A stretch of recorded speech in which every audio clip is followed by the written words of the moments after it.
Si tu as réussi la révélation, tu as réussi la conviction du Saint-Esprit. C'est par la foi. Comme la foi, tu as donné la foi comme une aide pour aider les chrétiens, les croyants, celui qui se proche à Dieu, pour demeurer dans la gloire du Saint-Esprit. Il faut que tu sois un homme de la foi. Samuel Abio.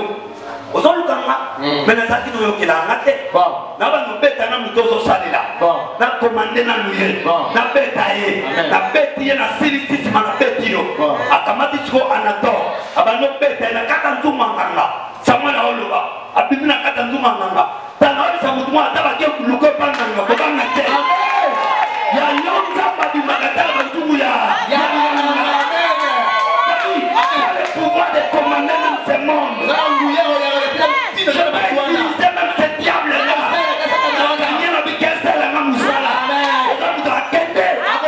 Il y a Sali à Sonia dans la quoi. Tu es un homme de l'esprit. On a un homme amen. Il va te soumettre. Avec qui dit c'est maman.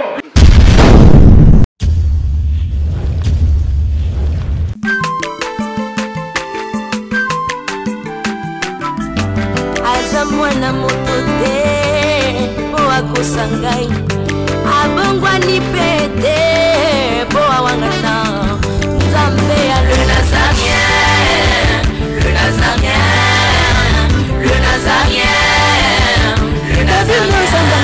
Bana kitoko koma mokondima atako bapakolaki mafuta na mosakolima lelo ya yobolingo bateli le Nazarien. Pamboli oyo mona na katembeni mama kandelobi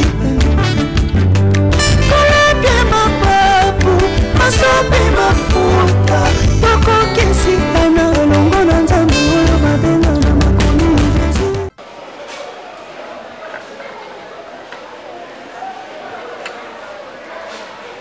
Nous lisons le nom du Seigneur. Hébreux 11, verset 1er. Or, la foi est une ferme assurance.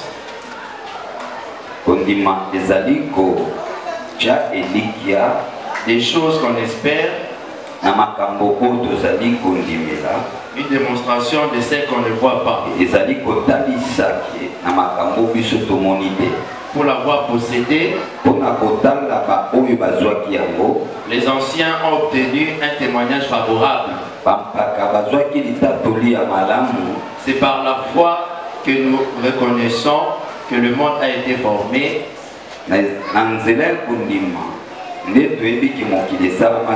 Par la parole de Dieu. En sorte que ce que l'on voit n'a pas été fait des choses visibles.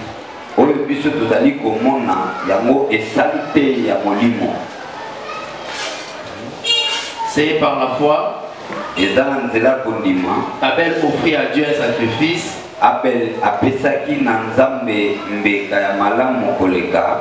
Celui de Caïn. C'est par elle qu'elle fut déclarée juste. Dieu approuvant ses offrandes. Et c'est par elle qu'il parle encore. Quoique mort. Jean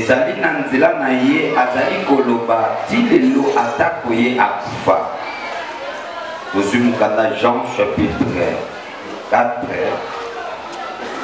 verset 13. Jean chapitre 4, verset 13. Nous lisons du Seigneur, Jean 4, 13. Jésus lui répondit, quiconque boit cette eau aura encore soif.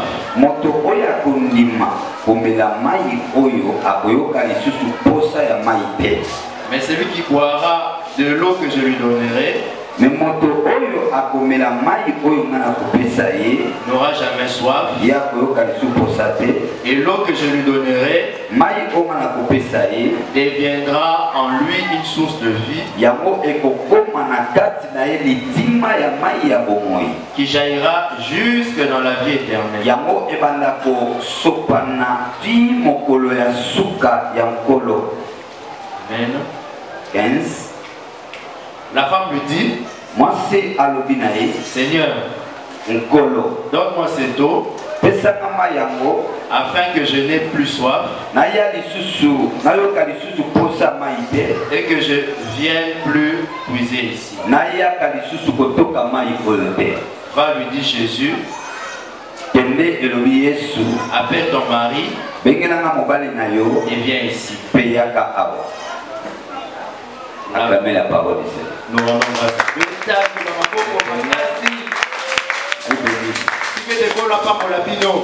Soyez bénis au nom de Jésus. Que le Seigneur vous bénisse encore. Soyez bénis. Soyez bénis.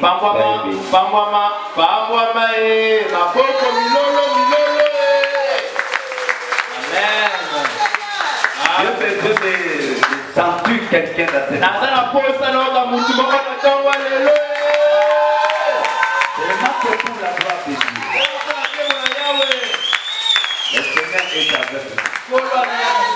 soyez bénis.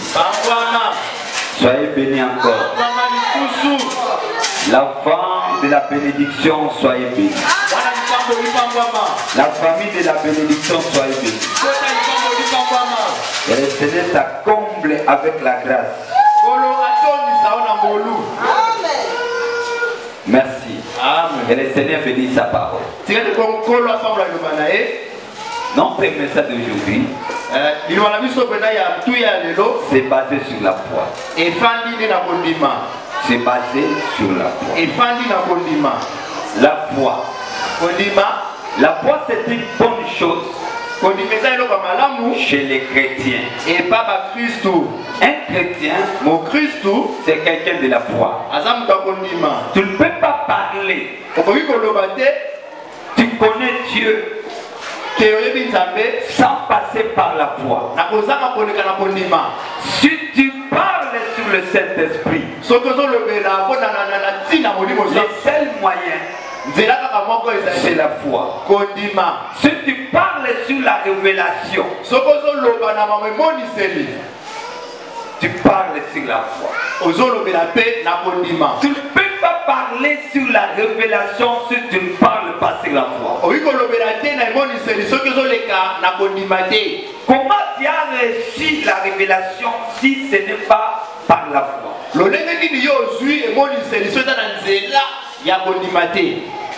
tu as reçu la révélation, tu as reçu la conviction du Saint-Esprit, c'est par la foi. Comme la foi, tu as donné la foi comme une aide pour aider les chrétiens, les croyants, celui qui se proche à Dieu, pour demeurer dans la gloire du Saint-Esprit. Il faut que tu sois un homme de la foi. Parce que Dieu lui-même, il marche dans la foi. Il marche dans la foi. Si tu connais Dieu, tu vas reconnaître Dieu par la foi. Ça veut dire les lèvres de la foi que le Saint-Esprit donne à chacun de nous selon sa manière différente. Par la foi. Dans la foi, c'est une force quelque part. Que le Seigneur te donne la force. Dans cette matin, recevez la force de l'Éternel. Que ta foi soit fondée dans la force du Saint-Esprit. Le Saint-Esprit fortifie ta foi. Que le Seigneur Jésus donne la force de ta foi. Si tu es fatigué, prends la force par la foi. Je te donne au nom de Jésus. Si tu étais découragé,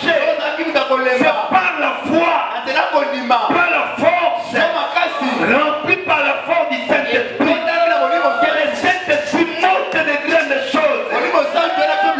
C'est par la foi que tu peux vaincre. C'est par la foi que tu peux avancer. C'est par la foi que tu peux réussir encore. Là où tu étais échoué, tu vas retourner, tu vas récolter des réussites. Alléluia. Par la foi au nom de Jésus. Cette matin, c'est le problème de la foi. Je te donne quelqu'un la foi. Tu ne tomberas pas. Tu n'échoueras pas. Parce que tu es un homme de la foi. Un homme de la foi, c'est quelqu'un qui n'a pas la limite. Parce que la foi en lui, c'est une force. La foi en lui, c'est un espoir. Par la foi au nom de Jésus, je te donne quelque chose de la part du Seigneur, c'est la foi. Je confirme que la foi, le Père de la foi, l'Esprit de la foi, l'homme de la foi, c'est Jésus que je parle. Il te donne la foi au nom de Jésus. Il te donne la foi au nom de Jésus. Je n'ai rien. Je n'ai rien. Mais j'ai la parole. Parce que j'ai reçu la parole. La parole de la foi. Que le Seigneur te donne. Au nom de Jésus. Au nom de Jésus. Donc, un homme de la foi, tu peux changer l'histoire de ta vie. Tu ne peux pas marcher avec Dieu si tu n'as pas la foi. Non. Si tu as besoin d'aller trop loin, il faut d'abord saisir la foi. La foi avec Jésus. Je parle pas la foi sans Jésus. Je parle la foi en Jésus. Si tu mets ta foi en dehors de Jésus, tu vas échouer. La Bible déclare, sans Jésus, nous ne pouvons rien faire. Mais avec Jésus, nous ferons des exploits. Alléluia. Avec Jésus, la foi que j'ai, je peux faire. Si ça ne marche pas, même le médecin dit à quelqu'un, les choses que tu vois, on n'a pas de remède pour toi. Mais le Seigneur peut dire quelque chose. Si le médecin dit, les choses, ça ne marche pas. Ne peut pas la considération des médecins. Je ne donne pas le médecin faute. Il a dit vrai. Mais il y a un véritable de vrai. C'est Jésus. Si le médecin dit, ça ne peut pas marcher. Mais je sais. Il y a un médecin par l'excellence. Celui qui fait que toutes les maladies. Celui qui a des remèdes de tous les maux. Il peut donner les médicaments. Les médicaments qui est invisible. Alléluia. Et avec la main invisible, ça peut guérir. Alléluia. Je dis à quelqu'un, à ta maladie, on a mal qui est pour bicate. Toyebi na nzambe to nimela abikisaka. Ataki tumana babe ko sila te. Toyebi que la nzambe to zane bitumbe ko sila. Vois seulement que l'homme est ça. Amen. Na zamu ta kondima. Amen. Na biba kana kondima. Amen. Na tabola kana kondima. Na loma kana kondima. Na kenda kana kondima. Amen. Ko sona kondima na Jésus. Nzambe atoma kondime para yo. Amen. L'homme de la foi, c'est quelqu'un qui voit différent par rapport des autres. Si les gens ils voient, il n'y a rien. Mais l'homme de la foi, il peut regarder dans l'intérieur. Il va voir quelque chose de différent par rapport des autres. Un homme de la foi, c'est quelqu'un qui a des visions. Il est un aiglon. Alléluia. Il voit de loin. Il appelle des choses de loin. Il va voir des choses différentes par rapport des autres. Si tu es un homme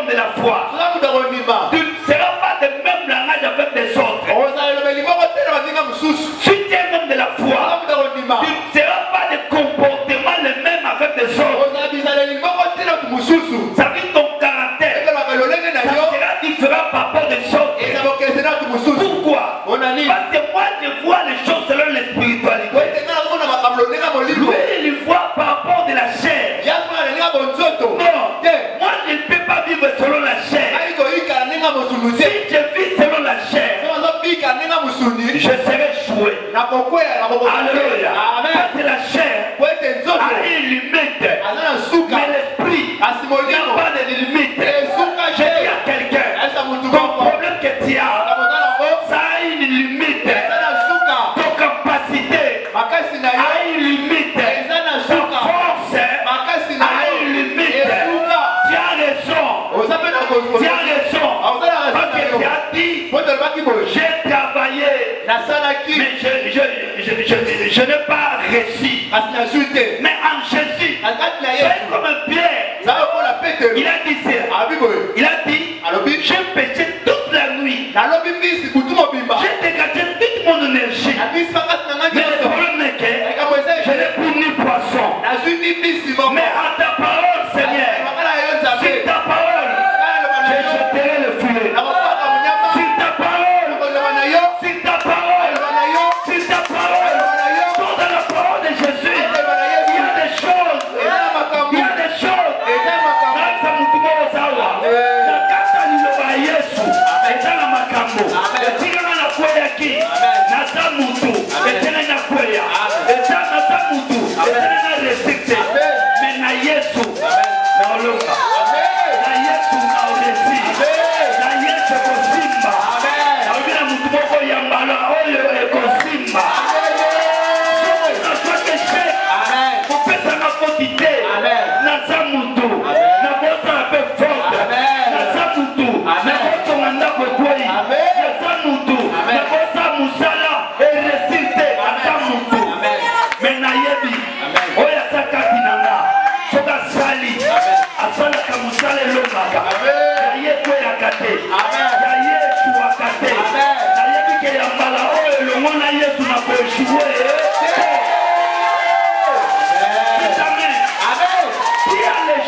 Les gens qui te voient, les gens qui te murmurent, qui te montent les doigts, dis, cette fois-ci, vous allez voir les choses différemment.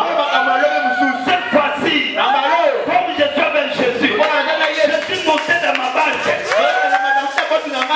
suis monté dans ma barque. Alléluia. Toi tu vois le Yesu à côté. Et toi tu vois le Kodouma à combattre. Si réellement que le Seigneur est entré dans ma barque, cette fois-ci, je ne sortirai pas vide. Je ne sortirai pas vide. Je vais réussir avec Jésus. Je vais travailler avec Jésus. Avec Jésus, les choses vont marcher. Avec Jésus, je serai vainqueur. Je serai vainqueur. Je dis à quelqu'un, c'est le moment de la réussite de ta vie. C'est le moment de la réussite. C'est le moment de la réussite. Je prie Dieu. J'invoque Dieu. Je travaille avec Jésus afin que je vois de bonnes choses. Je sais bien. Avant le fin, avant la fin du temps, Jésus va se manifester. Jésus va se manifester. Il y a des victoires que le Seigneur a cachées sur la terre. Il y a la récompense. Il a caché dans le ciel. Avant que je vais prendre là-bas, ça va commencer ici. Ça va commencer ici. Allez prendre la récompense de ta vie au nom de Jésus. C'est le moment de la réussite. C'est le moment de la récompense.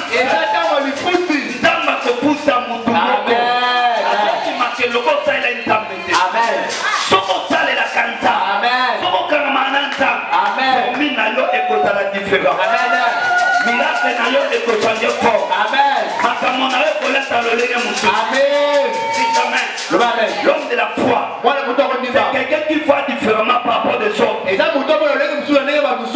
Alors tu es qui? Un homme de la chair. La chair, c'est les sentiments. Ne prophétisez pas selon la chair. Ça va finir. Ça va finir. Parce que lorsque l'homme entre dans la chair, la chair marche avec les sentiments. La chair marche avec les sentiments. Donc à travers la chair,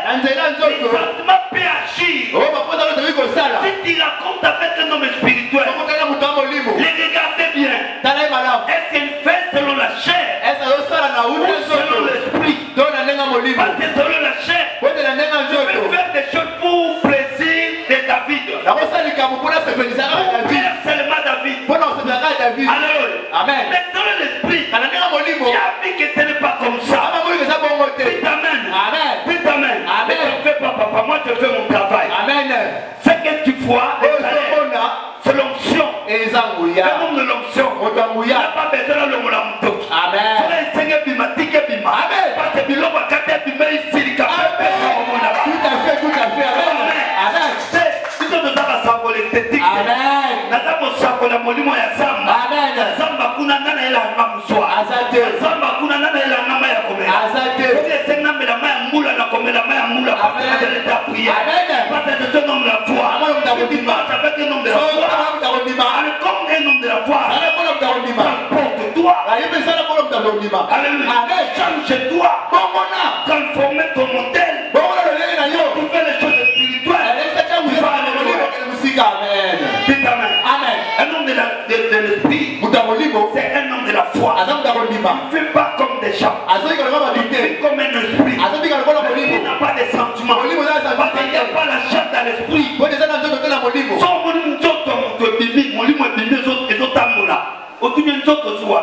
parce que notre Dieu c'est l'esprit.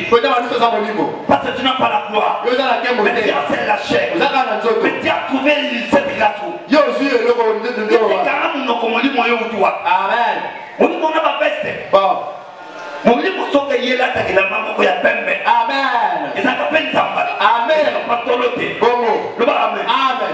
Parce que l'esprit avait différence. Vraiment. Tout le monde a de la baba chinois. Tout le monde a de la baba wara. Car yo molimo. Vraiment. Molimo azana ne la mama ko. Amen. Azana besoin pour les sabato grifité. Azana besoin pour les sabato la maladie. Amen. Parce que la maladie est dans Zambala. Amen. Zambala pembe. Amen. Il fait vos santos. Amen. Et vos santos azana besoin de précipités. Amen. Azana besoin de sabato. Amen. Azana besoin de sabato ba bongolama. Amen. Ça changer. Amen. Je te dis cette partie. Elle ne va changer ton histoire. Tu vas voir. Ça ne sera pas comme auparavant. Ça sera des choses nouvelles. Pas les choses nouvelles. Moi je déclare pas les choses nouvelles. Dans ta vie, l'histoire nouvelle. Dans ton appui, l'histoire nouvelle. Nouvelle, nouvelle, nouvelle choses. Amen. Le Saint-Esprit a cette montée de qualification. Si le Saint-Esprit a besoin de changer quelqu'un, il va t'amener dans les choses de la foi. C'est ça la foi. Tu ne peux pas voir la candeur de Dieu. Tu as besoin de voir la candeur de Dieu. Avec la foi, et l'esprit de la foi va agir des choses de nouvelles. Si les chrétiens rassemblent même plus chrétiens seulement, avec la foi qui peut transformer même les montagnes, transporter même les montagnes, dans la foi. Si vous avez la foi, vous pouvez dire dans cette montagne, déplace-toi, et ça va faire. Comme Mangoka na molimo, dans la muta molimo, quand ça m'a bunga ngombe bungi. Amen. Oui, mais on a comme monta le ngombe ça soupe. Amen. Oui, muta le ngombe ça reste. Amen. Dans la natango ya Moïse, Moïse a kabola mai. Vraiment. Et bien bana. Amen. Et ça m'a foité. Amen. Foi et non tika na molimo te. Il faut que foi ya molimo to bimisango. Amen. Ça la misala. Amen. On vient moto pika piki. Amen. Telikamo na mona mosute na mona mosute. Ta muta foi toi le bakani prière prière kanani. Amen. Tout le biso ko kani na seka ni pelikolo. Amen. Amen. Loba men. Amen. Ta soif foi loba men. Amen. Toi moko zo fumula clé ya vina yo. Amen.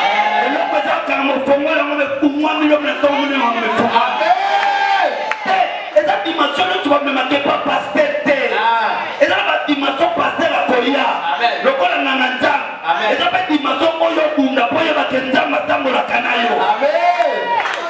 Et là la prière de ton Tekaka pasteur Moutonsalango. Rido ça pour l'élé. Amen. Kolo a passé la Kirido. Amen. Atika Kintela Biso de Sotoko Mabanga Nanzam. Amen. Le bas, amen. Amen. Tel que tu es là, Tu es un sacrificateur. Dans le royaume de l'Éternel. Dans le service royal. Alléluia. Amen. Dans les sacerdoces royales. Nous avons les sacerdoces lévitiques. Et sacerdoce royal. Sacerdoce royal. Alléluia. Amen. Les sacerdoces lévitiques.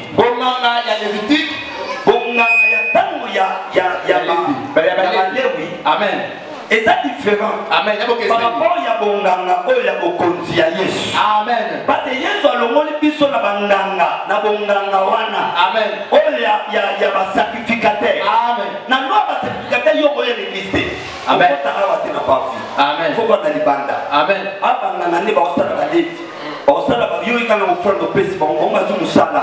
Ya ko bondi la bomba pesi nganga. Amen. Na nzamba okota na chambre haute. Une fois pour l'année. Amen. Amen. Ake ufi ufana pona batonyosu. Yo kota te le monde va te passer très bien ici. Amen. Alors c'est l'œuvre des souverains sacrificateurs. Alors regardez ce que Jésus a fait. Pourquoi? Ceux qui se règnent à Israël, ceux qui se règnent, c'est le péché. Alors le péché, c'était condamnation. Si tu as péché, tu n'as pas la droit d'entrer dans la partie. Il y avait les principes. Même si tu ne pêches pas, il y a des choses. Même quand il y a le temps de période. Alléluia. Amen. Tu ne peux pas entrer dans les temples. C'est ce que Jésus a fait. Il a changé. Il a modifié. Il a donné les qualités et les valeurs. Ce n'est pas seulement l'œuvre des sacrificateurs. Mais il nous a fait les royaumes des sacrificateurs. Il nous a fait les royaumes. Les royaumes. Au lieu de familles de sacrificateurs, mais il a fait des royaumes de sacrificateurs. Parce que dans ce temps, il y avait une famille. La famille qui dirige les sacrifices. Les sacerdotes étaient gérés dans une famille. Et la famille de Lévi. Le troisième fils de Jacob. Alléluia. C'est lui qui était sacrificateur. Mais dans la sacerdoce royale, Jésus parlait non dans une famille de sacrificateurs seulement. Il est né dans la famille du quatrième fils de Jacob. C'est qui? C'est Judas. C'est-à-dire, les sacerdotes quittaient les familles, les tribus, les Lévi, pour transporter dans une famille de Judas. Alléluia. Dans la famille de Judas, ce n'est pas seulement une famille qui règne. Il nous a fait, parce que Judas c'était un roi. Il vit comme un roi sacrificateur. Il vit comme un roi royal. Il nous a donné sa force, sa valeur, sa grâce, sa honneur pour hériter cette richesse. Alléluia. C'est pour cela la Bible déclare, il nous a fait un royaume de sacrificateurs. Roi dans le royaume des sacrificateurs. Dans le royaume des sacrificateurs. Il est roi, mais il nous a fait dans son royaume de sauver les sacrificateurs. L'ordre de Melchisedec, roi de Salem. C'était un roi, mais le roi qui marche avec le Père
Prenez ce coup. Ça, c'est mon sang. Alléluia. Amen. Amen. Et ce pas pour la vie. Amen. Alléluia. Amen. Il donne le vin. Mais ce n'est pas le vin. Mais c'est le sang. Pour qualifier. Pour qualifier les services des royaumes. Les valets, c'est le pain et le sang. C'est pour cela qu'il a dit à cette femme, si tu crois en moi, si tu crois en moi, je vais te donner quelque chose que tu veux chercher.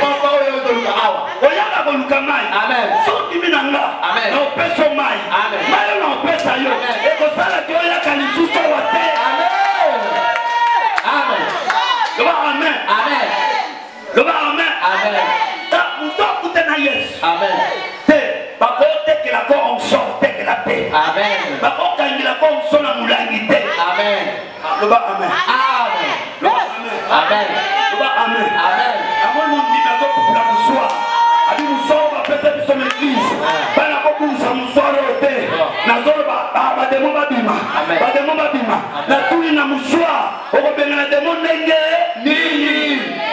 Le seul nom qui chasse les démons, c'est le nom de Jésus. C'est le nom de Jésus. Malgré la Bible dit, tout est sanctifié par la parole. Mais si tu sanctifies les choses par la parole, mais Jésus à l'autel.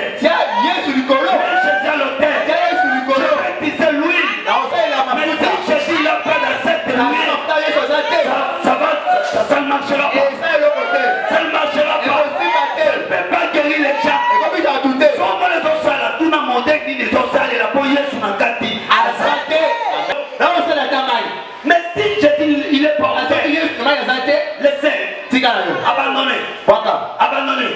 Je peux dire une fois. Mais pas chaque fois. Si je dis chaque fois, ça devient coutume. Ça devient doctrine. Non, ce n'est pas une doctrine. C'est une inspiration. C'est inspiré de l'esprit. Par la foi. Je vais travailler avec l'huile. Je vais prendre de l'eau. Je vais toucher les bâtons. Je vais toucher les habits. Je vais faire quelque chose par les esprits. Ça va marcher. Ça va marcher. Ça va marcher. Si tu vois que Jésus n'est pas dans cette huile, c'est ça. Abandonnez. Fouillez. Fouillez cette église. Abandonnez. Laissez. Parce que nous sommes les gens de la foi. Amen. Au nom de Jésus. Je dis à quelqu'un au nom de Jésus. Je dis à quelqu'un quelque chose de nouveau. Le Seigneur renouvelle des choses. Le Seigneur renouvelle des choses. Je sens le chalet du Saint-Esprit. Dans la force du Saint-Esprit. La force qui guérit. La force qui bénit. La force qui délivre. Soyez bénis au nom de Jésus. Soyez bénis au nom de Jésus. Soyez bénis, soyez bénis.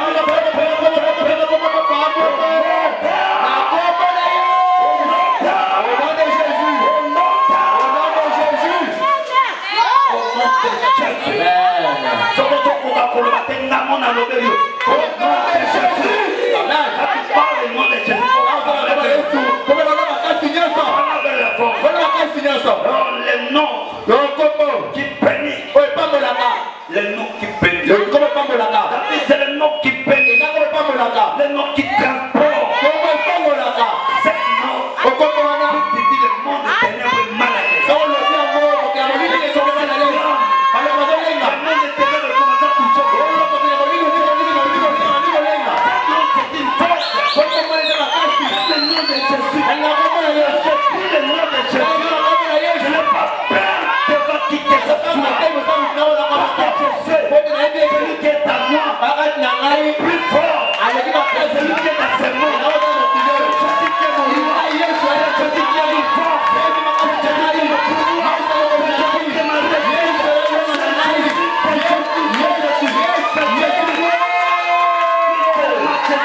foi avec Jésus.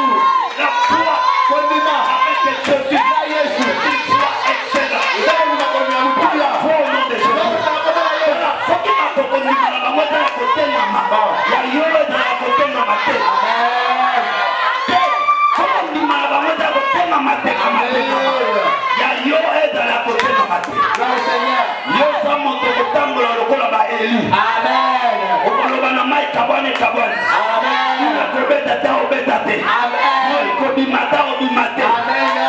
Okobima moko za loba me. Amen. Amen. Samba ta Eli ya fami pamba. Amen. Osa Moïse ta libota na bi. Amen. Osa Eli ya libota na yo. Amen. Osa la élève de passer mon qui le son lukayo. Amen.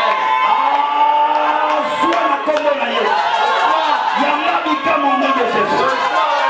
Moula 2021, avant campagne Salama, du Kamel de Canabou.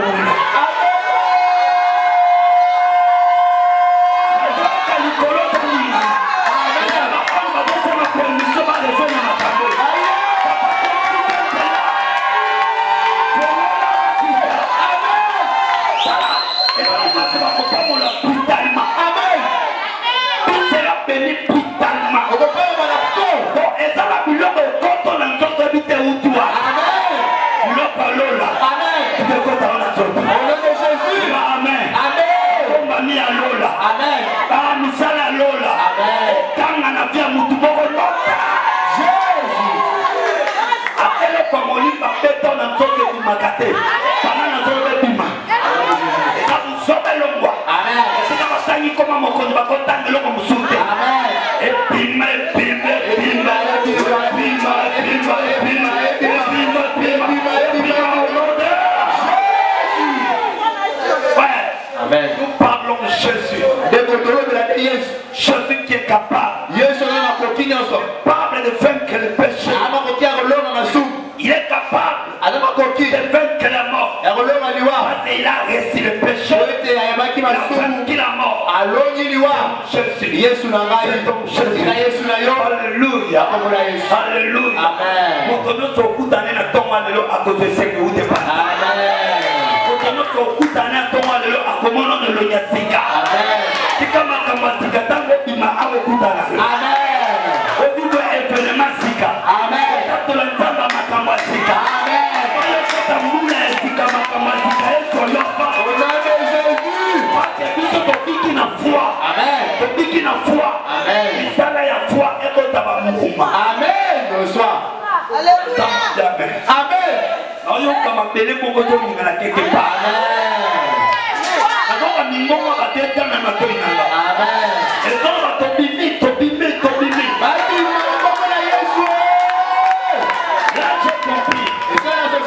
Il y a beaucoup de femmes fermées quelque part.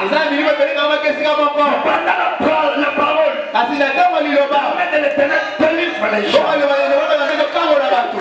que les gens revêtis d'une robe blanche. Il y a des gens revêtis d'une robe blanche. Amen.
Même si je parle français de oui, je parle parce que la gloire de Dieu. Je ne vais pas aller dans une école pour étudier. J'ai commencé ça ici. Avec mes fautes, j'avance. Alléluia. Je vais parler chaque jour. Je serai ici. Parler pour l'éternel. Peut-être il y a quelqu'un qui n'écoute pas bien l'ingala. Mais à partir d'un tonneau, il peut être sauvé. Il sera sauvé. Au nom de Jésus. Prends ça. L'évangile pour les courageux.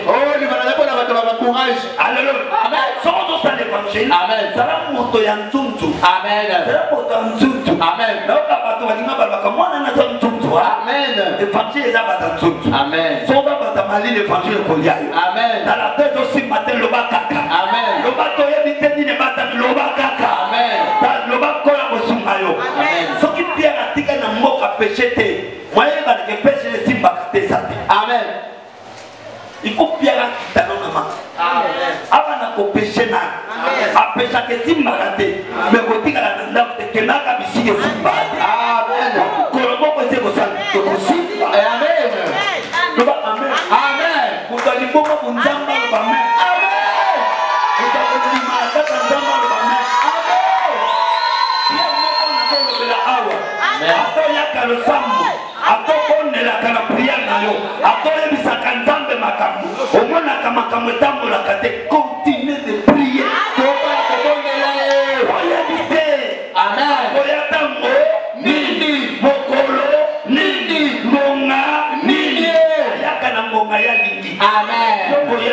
Amen. Problème est ça, la persévérance. Amen. La Bible déclare celui qui persévérera jusqu'à la fin sera sauvé.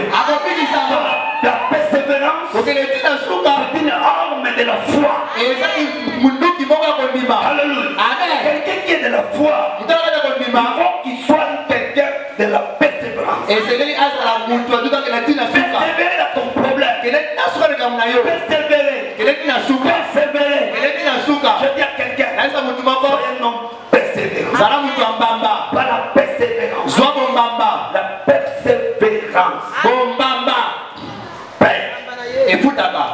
Amen. Si tu persévérer des choses,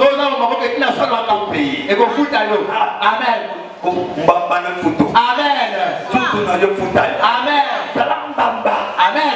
Mbamba mbamba mbamba. Mbamba. Même si les choses ne marchent pas, soyez pressés. Salam Pierre. Amen. Attends, on a mis Piaka. Amen. Lobi na kosonga kaka. Amen. Loba amen. Amen. Lobi esimbite na kosonga. Lobi esimbite na kosonga. Amen. Lobi esimbite na kosonga. Amen. Mukolo moko. Amen. Ikosi. Amen. Tango moto ya Galilée ya. Amen. Tango moto ya Galilée. Amen. Akoya. Amen.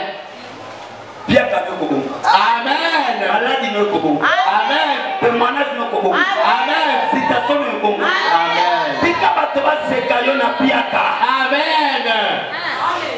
Moto akendaka musika. Amen. Abana kozwa l'évangélité. Amen. Abana kosufrika. Amen. Mune souffrance ekangika nzoto. Okunda koyisi mutusa nzambe. Nini. Pourquoi pas? Amen. Te nzambe olakisi eloko moko. Amen. Soka bamolu na ntongo oyeba mitema bato te. Tala okoki kotaka kokilo atale babi aya zani opesi bonga azobene bonga opesi yo loba amen. Amen. ebonga na bapamusima itembe kopesi yo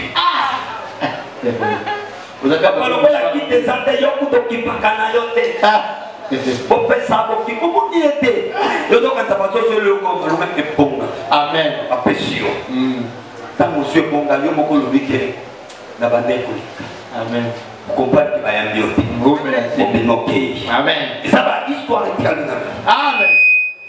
okenda ndako ya bato ngana mona naketala te mpe babato ntango nazalaki pa papa na nga nakepa ndeko mo naketala te mpe elungwani elungwanga te na moto to nakontina otala te mpe mpone so ngalinga bafilme nalinga mpe bafilme bato balingaka te natala mpe bafilme ya mystique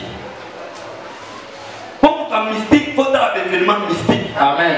Parce que le monde a ténèbres, par nous sur le film, il y a un prophète à diable. Amen. Si on va inventer l'eau comme on va dire ça, on a un film. Si on a la mis un film, un film a mis nous qui était mystique. Amen. Si on a la film, il y a un autre qui dit ah, pour le niveau va bouler. Le bas amen. Parce que moi je suis un homme mystique, je regarde des choses mystiques. Je ne crains pas devant qui que ça soit.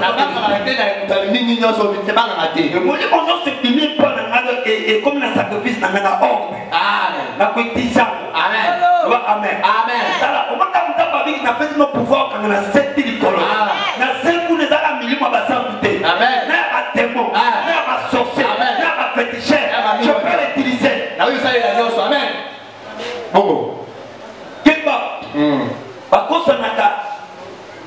wana mboka bataba wete. Amen. Yosa mutabo moyo. Okuko kosa na kukufa. Bawe ba ukabelo liwa. Amen. Évangile to zote za batabo moite. Bawe. Amen. So da mo wete o te évangile. Amen. So te évangile o te antoto. Amen. Te évangile esprit. Amen. Bato ba na conseil céleste ba ute na se. Efesie le bike akitaki na se. Amen. Asoki ba we ba kanami. Amen. Amatina ba na likolo. Amen. Asali ba bato. Akitisi ba mo bato ba te lokola ba pope, lokola ba évangéliste, lokola ba prophète, lokola ba pasteur. Amen. C'est-à-dire était évangile ba we. Amen. Ba zanga na se ba kenda ko so ba mo. Amen. Ba kanami na prison. Satana kanga ba mo. A libéré ba mo ameni ba mo.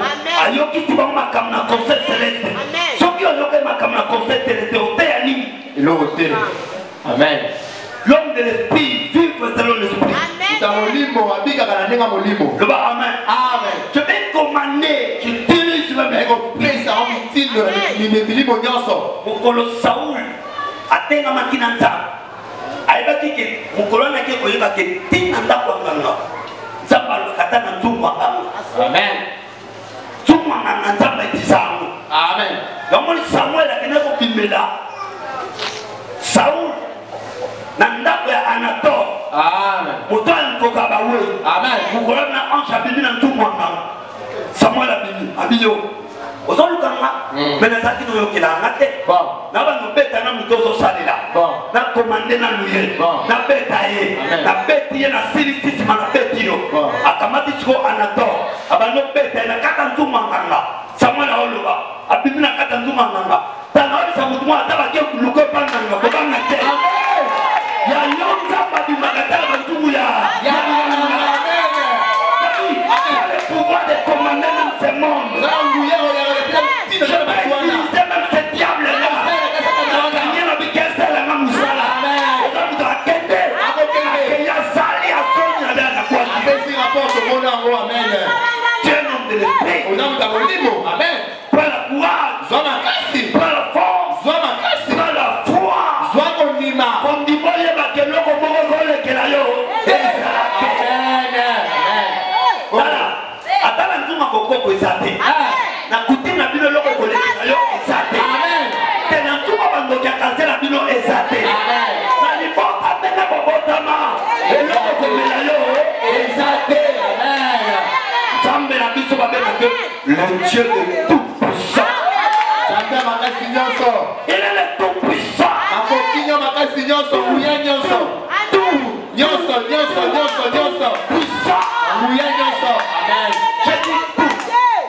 Quand tu parles de tout, commencez par les magiciens, commencez par les féticheurs, commencez par les rôtistes, commencez par les bouddhismes, parlez tout des cancans.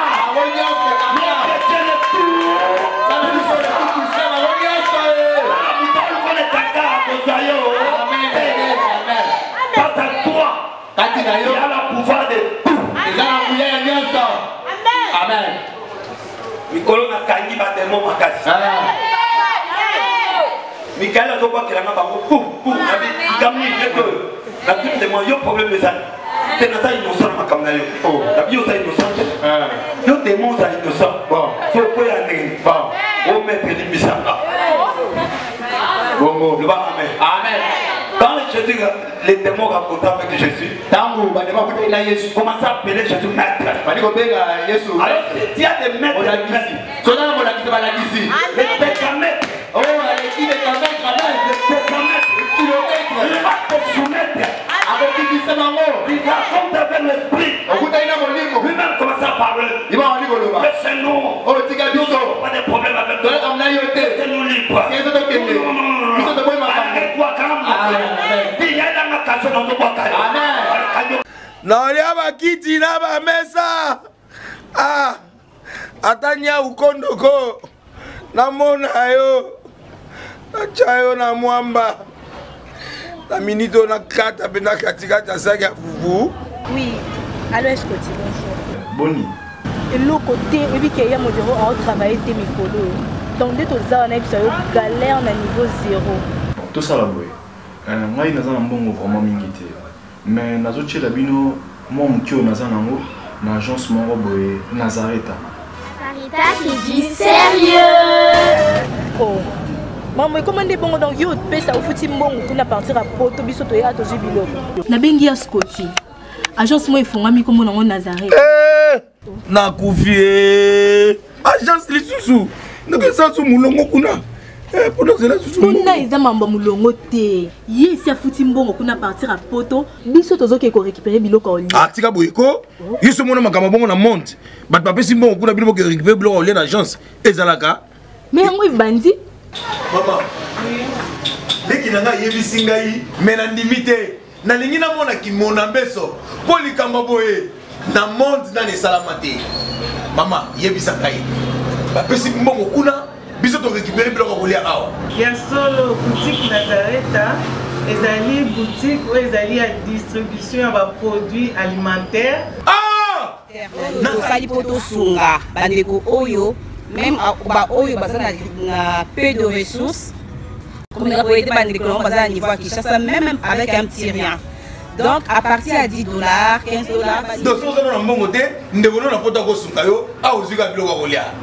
Eh maman Nazareta nzamba pambola ya bakise mikole belé awa na sena mokili. Et bongo awa tozawa poto yeba adresse awa.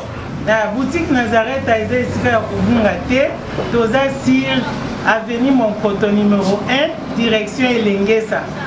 Face à face na église catholique Saint-Vincent. Ah, direction Elengesa, Monkoto numéro 1, à face de l'église catholique Saint-Vincent. Ah, Saint-Vincent d'école. Bon numéro de téléphone, vous avez monté déjà vous avez nango, on a 3 numéros pour Paris, vous avez un numéro pour la Suisse, vous avez un numéro pour la Suède. Ah! Non, non, non, non, non, non. Nazareta. Nous allons la Congo Sili. Julia, ngana kangisa kia fufu. Ya modé, yo bandika na fufu. Oui, pour la Nazareta, dans un système en bimbi, dans Bongo Shingo. Bon, ok. Vous allez Silio. Sarita qui dit sérieux.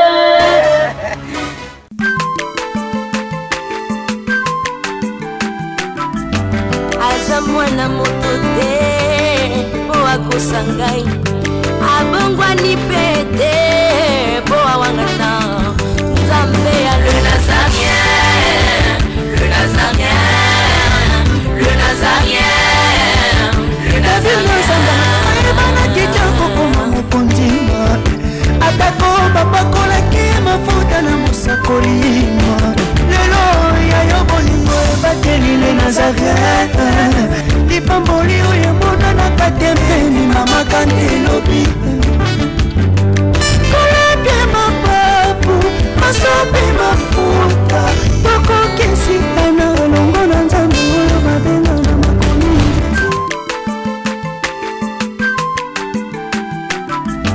aza mwana moto te po akosa ngai abongwani pete po awangana Nzambe ya le Nazarien.